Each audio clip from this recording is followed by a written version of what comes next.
12월 14일 여러분들과 함께 직접 심리 토크 콘서트를 계획하고 있습니다. 만들어지는 병, 조현병 다큐 3부작으로 된 것을 45분으로 축약해서 극장에서 직접 상영을 하면서 여러분들과 제가 질의응답하는 시간도 가지고, 그 다음에 여러분들이 WPI 검사를 통해 가지고 나 자신을 아는 경험이 나에게 어떤 의미가 있었고, 또 나의 삶이 어떻게 바뀌어졌고, 황심소 방송을 통해 가지고 나의 삶을 내가 어떻게 이해하고 삶의 문제를 해결하게 됐는가, WPI를 통해서 변화된 나의 삶에 대한 변화의 경험을 많은 분들하고 공유하는 시간, 또 심지어 여러분들이 가지는 간단한 고민 사연을 그거를 그 자리에서 적석 상담하는 시간, 그걸 다 합해서 14일날 7시에서 10시까지 2019년 송년 심리 콘서트를 하려고 합니다. 자세한 안내사항은 꼭 황심소 방송 광고에서 여러분들이 참고하셔서 신청해 주시기 바랍니다. 신청하시는 분은 선착순으로 되기 때문에 100명 조금 넘는 분 신청하실 수 있고요. 참가비로 3만원이라고 언급을 했는데 전 3만원을 내기가 너무 힘들어요 하시는 분은 그냥 저희 마음은 꼭 참가하고 싶어요 라는 사연을 여러분들이 보내주시는 것으로 얼마든지 됩니다. 사실은 참가비라기보다는 황심소를 아끼는 여러분들의 후원금 정도로 생각을 해서 여러분들이 3만원 정도, 물론 그보다 더 많은 돈으로 후원해 주신다면 너무나 감사하고, 또 그거를 모아서 행사 준비하고 또 진행하는데 유용하게 잘 활용하도록 하겠습니다. 여러분 12월 14일 토요일 저녁 7시에서 10시까지 있는 심리 토크 콘서트 많이 참여해 주시기 바랍니다. 부모님이 혹은 내 자식의 행동이 도저히 이해가 되지 않으신가요? 주변 사람들과 소통의 문제를 겪지만 이야기를 해보려 해도 계속 꼬여만 가시나요? 좀 더 나은 삶을 살고 싶지만 별다른 돌파구를 찾지 못하고 계신다고요? WPI 워크샵에서 자신을 알고 주변 사람을 이해하고 삶의 방향성을 확인하여 더 나은 삶을 살아가세요. 상담가로서 커리어도 개발하고 삶의 지혜와 이해를 얻어가실 수 있습니다. 듣기만 했던 WPI에서 벗어나 워크샵을 통해 WPI를 배우고 유용하게 활용해보세요. 1월 11일 토요일 WPI 워크샵에 참여하세요.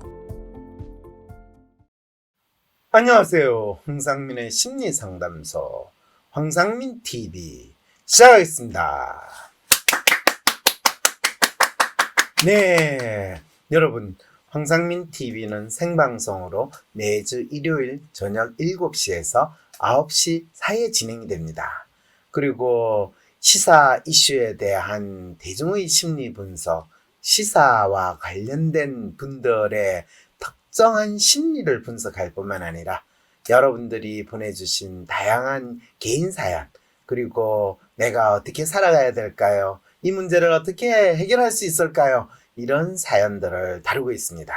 여러분들이 생방송에 참여하시면 다양한 댓글을 다시면서 질문도 하시고 또 생방송에 참여해 주시면 감사하겠습니다. 여러분의 댓글은 중간중간 제가 또 소개도 해드리도록 하겠습니다.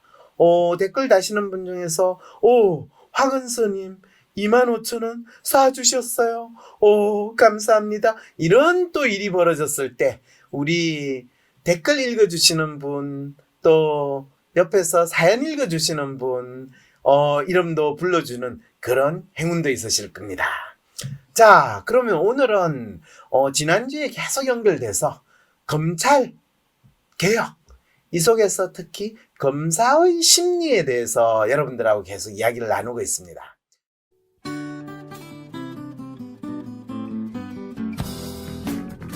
검찰 검사 심리, 그들의 마음을 들여다본다. 제3부 검찰 조직에 있는 사람들을 우리는 검사라고 부릅니다. 뭐 어떤 분은 검새라고 그러는데 검새가 뭐 약자인지는 모르겠는데 검사가 새가 되어 날아갔다. 옛날에 제가 학교 다닐 때 짭새 이러면서 경찰을 낮춰 불렀는데 검찰 조직에서 일하는 사람들은 스스로를 검새라고 하지는 않습니다. 그런데 검찰 조직에서는 다 프로 이렇게 이제 상대를 부르거나 뭐 김프로, 윤프로 그래서 무슨 프로와 아마추어라고 생각하기 싶은데 그게 아니고 검사 영어로 이야기하면 프로젝터 김프로, 윤프로, 이프로 뭐 이렇게 부르기도 한답니다. 그런데 무엇보다도 본인들이 서로를 존중하는 의미에서는 나름대로 뭐 누구 검사님 뭐 이렇게도 부를 수 있지만 되게 사람들이 삶에 있어서 재미는 누구를 욕하고 누구를 약간 씹고 할 때 이제 부르는 그런 게 있잖아요. 그래서 검사들 사이에서 어떤 누구가 능력이 없다. 참 저 자식 별별로 없는 놈이다. 왜 띨띨하다. 이럴 때 이제 많이 쓰는 욕 같은 표현이 있는데 그게 순사보다 못한 놈, 순사 같은 놈 이런 표현을 쓴답니다. 검사가 경찰보다 훨씬 우위에 있는데 너는 하는 짓이 보니까 거의 경찰 수준밖에 안 된다. 라는 수준으로 비하해서 하는 표현이라고들 합니다. 이런 검찰 조직에서 일하는 검사에 대해서 오마이뉴스에서는 지금 계속 무소불위의 검찰 권력을 우리가 바꿔야 된다. 그러면서 심지어는 검사가 피의자와 성관계까지 한 그런 절대 권력의 민낯 이런 기사들을 막 내고 있어요. 그런데 사실은 이거는 진짜 검찰 조직이나 검사를 창피 주려고 하는 상당히 저질적인 언급이고 실제로 대부분의 검사들은 피의자하고 찌질하게 성관계를 하지 않습니다. 훨씬 더 우아하고 폼 잡고 멋있는 데서 합니다. Smoke weed every day. 그분들 집에서 한다고요? 네, 집에서도 하겠죠. 근데 뭐 그게 지금 검찰개혁의 중요한 포인트가 아니라는 걸 저는 이야기를 드리는 겁니다. 그래서 그럼 뭐가 중요한 포인트냐? 라고 했더니 오마이뉴스에서는 이렇게 언급을 해요. 오마이뉴스가 말하는 검찰개혁의 포인트는 기소 독점주의. 공소는 검사가 제기하여 수행한다. 기소 편의주의. 검사는 형법 제51조의 사항을 참작하여 공소를 제기하지 아니할 수 있다. 라는 그 말은 뭐냐 하면 누구를 재판에 집어넣는 거 누구를 형사범으로 모는 거는 검사 지 마음대로라는 거예요. 사실은 검찰 조직이라는 그 자체가 국가 권력을 이 검찰 조직에 부여한 거고 검사는 그거를 대행해주는 역할을 하는데 국가 권력이 특정한 목적으로 이 범죄 조직이든 아니면 아주 또 다른 거대한 이 악의 무리를 처벌을 하겠다라고 국가 권력이 제대로 작동한다면 이런 검찰이나 이런 활동이 필요한데 뭐 그렇지 않고 검사가 뭐 사기 사건 또는 뭐 누구의 분쟁, 명예훼손 사건 뭐 누가 내 돈 떼먹었더라 또는 누가 내 돈 안 주고 있어요. 야, 김 검사 우리 회사 저 노조원이 말을 안 듣고 문제를 일으켜 좀 손 좀 봐주면 안 될까? 네. 뭐 사업하는 저 동업자 쟤 좀 걸어가지고 집어넣어주면 내가 홀라당 이거를 먹을 수 있을 텐데 채검 좀 어떻게 도와주면 안 될까? 뭐 이렇게 할 때 형님 문제라면 제가 언제든지 나서야죠. 이럴 때는 검사는 국가 권력을 본인의 개인적인 친분으로 또는 사적인 이익을 위해서 지 마음대로 사용할 수 있는 아주 훌륭한 위치에 있는 사람들이라는 거죠. 그래서 크게는 권력을 잡은 권력자의 하수인의 역할도 할 수 있고 작게는 개인의 이익을 위해서 개인의 편의를 위해서 마치 본인이 권력의 화신인 것처럼 마음대로 무소불위의 권력을 누릴 수 있는 사람이 바로 검사라는 역할을 하는데, 그것이 대한민국 검찰법에 만들어놓은 헌법도 아니에요. 헌법도 아니에요. 기소 독점주의, 기소 편의주의, 이런 희한한 조항 때문에 이렇다는 거죠. 그래서 검사는 민사도 아니고 형사 사건에서 이처럼 무소불위의 절대 권력을 행사를 해요. 그래서 말도 안 되는 거를 일로 만들어 가지고 아무 죄 없는 사람을 재판에 회부하게 되고 피고인으로 만드는 놀라운 술수를 할 수 있는 사람이 바로 검사인 거죠. 그래서 이런 검사들이 뭐 절대 권력을 가지다 보니까 건설업자한테 돈을 받는다, 자기 친분 관계에 의해서 사건을 만들어준다, 뭐 이런 걸 가지고 이야기를 하는데, 자, 그러면 이 무소불위의 검찰 권력을 어떻게 견제할 것인가라는 질문을 이제 던져요. 그런데 사실은 검찰 권력을 견제한다라는 말 자체가 말이 안 됩니다. 왜냐하면 그것은 국가 권력이라는 것을 이 국가가 이 특정한 개인에게, 검사라는 개인에게 줬을 때 그거는 마치 그 검사는 공무원의 역할을 하는 거죠. 우리가 공무원이 자기의 공적인 역할을 수행하는 것을 견제를 해야 된다라고 표현하는 것 자체가 되게 웃기잖아요. 지 역할을 잘 하기만 하면 되지. 그랬을 때 본인에게 있어서 정해지지 않은 권력을 남용을 할 때 그 남용을 할 수 없도록 만들어 놓는 것이 국가가 제대로 된 권력을 행사하는 방식인데, 마치 사법부, 행정부, 입법부가 있어가지고 3부가 서로 견제한다라는 그런 생각을 검찰을 어떻게 견제해야 됩니까? 이렇게 생각하는 사고 자체가 잘못됐다는 거죠.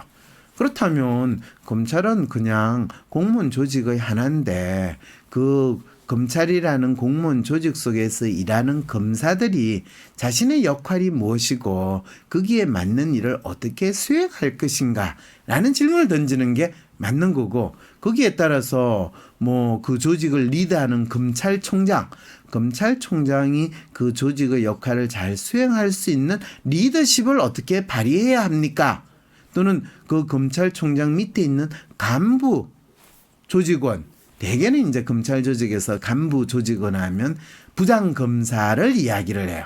부장검사는 어떤 리더십을 발휘를 해야 됩니까? 이제 이런 질문을 던지는 것이 사실은 검찰 조직을 어떻게 개혁해야 할 것인가 라는 그 문제에 대한 구체적인 해결 방안을 찾는 건데, 안타깝게도 지금까지 대한민국에서 검찰을 개혁해야 된다라고 이야기하면서 공수처를 만들어야 된다. 공수처 만들어 놓으면 다 검찰 출신의 검사들이 그 공수처 자리를 찾을 텐데, 그러면 검찰1은 서초동에 있는 검찰이고 공수처 검찰2로 되게 되면 이거는 과연 검찰 개혁이라고 할 수 있을까라는 질문을 던질 수 있는데, 우리 문재인 대통령은 공수처법 통과만 되면 검찰 개혁이라고 믿고 계시는 분이니까 뭐 할 말이 없는 거죠. 그래서 조국 사태 또는 조국 사건 또는 조국 법무부 장관 이 임명 해프닝 이런 걸 통해 가지고 검찰 개혁을 마치 조국의 존재의 이유를 만들었다면, 어쩌면 황상민의 심리 상담소를 듣는 분들이라면 검찰개혁의 본질이 무엇인가, 현재 대한민국 검찰은 어떤 리더십에 의해서 움직이는 조직인가를 알게 된다면 이 검찰 조직 자체가 처음부터 해야 될 역할이 무엇이고 그 역할의 정체를 국민들이 제대로 알게 되면 대한민국에서 국가 권력이라는 것이 과연 누구를 위해서 어떻게 발휘가 되고 있는가에 대해서 조금 인식을 한다면 우리는 검찰 개혁의 정체에 대해서 조금 더 알게 되고 제대로 된 검찰 개혁을 이룰 수 있다라는 이야기를 할 수 있겠죠. 자, 그러면 지난주에 검찰 조직의 리더십을 이야기할 때 특히 검찰 조직에서 이상적으로 생각하는 리더십을 이야기할 때 여러분 쭉 내용을 들으셨죠, 그죠? 그럴 때 결국에는 그런 검찰의 이상적인 리더십이라는 건 조직을 위해 사는 조직인, 마치 충견, 사냥개 그런 느낌을 많은 분들이 받았다 이렇게 이야기를 합니다. 왜냐하면 검찰 조직의 이상적인 리더십은 이런 내용이었거든요. 검찰로서의 사명감과 신념이 투철하다. 조직이 나아갈 방향에 대해 기본적인 입장과 소신을 가지고 있다. 부하 직원이 저항감 없이 따를 수 있도록 합리적으로 지시한다. 급변하는 상황 속에서 가장 핵심적인 문제가 무엇인지를 정확히 파악한다. 의사결정이 빠르며 분명한 결과를 얻는다. 시류를 따르기보다는 검찰 본연의 임무에 충실한다. 여러분, 누군가가 떠오르시죠? 바로 이런 리더십, 이상적인 리더십을 비교적 잘 발휘하는 분이 저는 누군가 사람을 위해서 충성하지 않습니다. 저는 조직을 위해서 충성할 뿐입니다. 저는 사람에 충성하지 않기 때문에 제가 오늘도 이런 말씀을 드리는 겁니다. 뭐 이렇게 이야기하는 지금 검찰총장 윤석열 씨 느낌 들죠? 네, 그러면 실제로 이상적으로 내세우는 리더십은 이런 모습이라면 이런 윤석열 씨에 의해서 움직이는 검찰의 현실의 리더십은 어떤 것인가? 이런 질문을 해볼 수도 있거든요. 자, 그러면 현재 검찰 조직에서 실제로 작동하는 현실적인 리더십의 내용은 다음과 같습니다. 여러분들이 이 내용을 한번 저하고 같이 쭉 읽어보시고 이런 조직을 뭐라고 이야기할 수 있고 이런 조직에서 이 사는 사람들은 어떤 마음으로 지내고 있을까에 대한 질문을 저한테 마지막으로 던지고 제가 답변을 하면서 이 에피소드는 이쯤에서 끝나게 되겠습니다. 그러면 검찰 조직의 리더십, 현재 보이고 있는 그 조직의 리더십은 어떤 내용이냐고요? 네, 제가 한번 하나하나 그 조직에서 발휘되는 리더십의 특성을 한번 여러분들에게 읽어드리죠. 해당 업무 이외에는 거의 조직원들에 대해 신경 쓰지 않는다. 개인보다 조직이 우선이라 믿기에 부하 직원들의 개별 특성은 고려하지 않는 편이다. 내성적이며 별로 적극적으로 남의 일에 관여하지 않는다. 장기적 관점보다는 월별 실적을 확실히 따진다. 검사들이요, 한 달에 처리해야 되는 사건이 한 200에서 300건이래요. 그래서 검사들은 자기들이 사건 처리를 월말이 되면 확 처리하고, 그 다음에 새 사건 딱 받고, 또 한 달 동안 꾸물럭꾸물럭 있다가 월말 되면 또 그거 처리하고, 그래서 월말마다 새로 세탁물 받는 세탁소 사장이라고 본인들을 또 생각하고 있다라는 거를 제가 인터뷰하면서 많이 들었습니다. 그러면서 왜 그렇게 사냐고요? 성진이나 출세 욕구를 숨기지 않는다. 네, 돈이 아니에요. 성진, 출세. 저를 성진시키신다면 견마지료를 다 하겠습니다. 이것이 바로 검사의 기본적인 심리입니다. 그렇지 않으신 분들 있어요. 그런 분들은요, 빨리 변호사로 전직하거나 대학교로 갑니다. 조직 내 부하 직원들의 개별 행동에 대해 개의치 않는다. 네, 부하들이 희한한 짓을 해도 신경 쓰지 않는다는 거 알겠죠? 얼마 전에 뭐 성접대 상납받았다고 하다가 미루다가 늦게 기소해가지고 결국에는 재판에서 공소시효 만료 이래가지고 간 것도 다 검찰 조직에서 서로 봐주기 하는 거로 일어날 수 있는 아주 훌륭한 일이죠.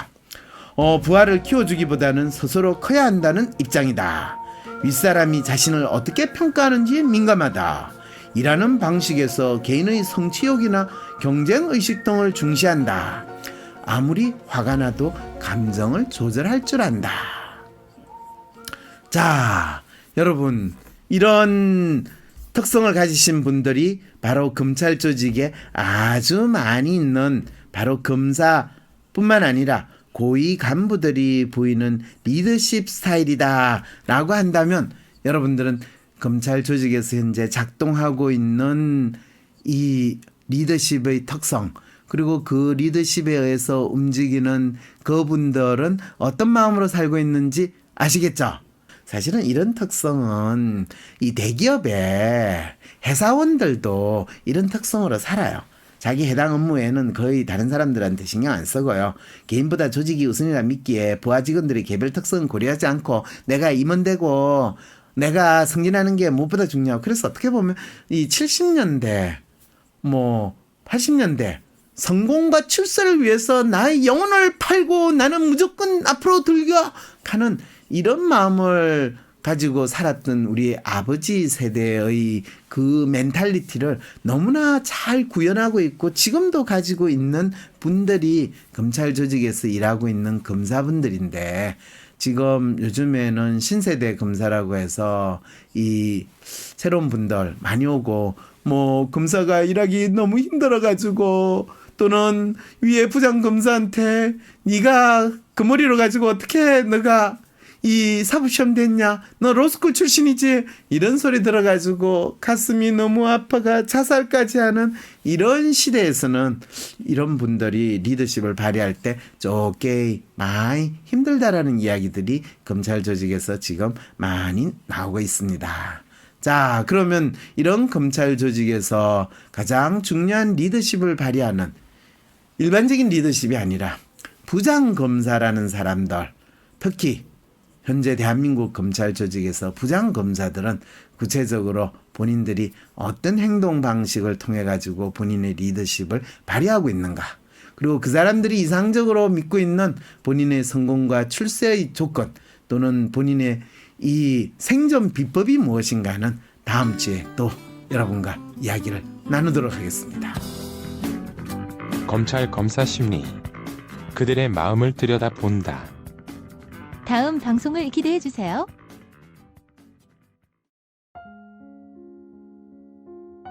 위즈덤 센터가 삶을 고민하는 많은 분들에게 사회적 기업 활동으로 무료 상담을 받을 수 있는 프로그램을 만들었습니다. 상담 비용이 부담스러우신 분, 자신의 고민이나 아픔의 정체가 무엇인지 알지 못해 상담을 주저하셨던 분을 위해 상담 기회를 제공합니다. 상담을 통해 자신의 마음을 확인하고 자신의 문제에 대한 통찰을 경험할 수 있을 것입니다. 황상민 TV 구독, 좋아요, 클릭. Right now.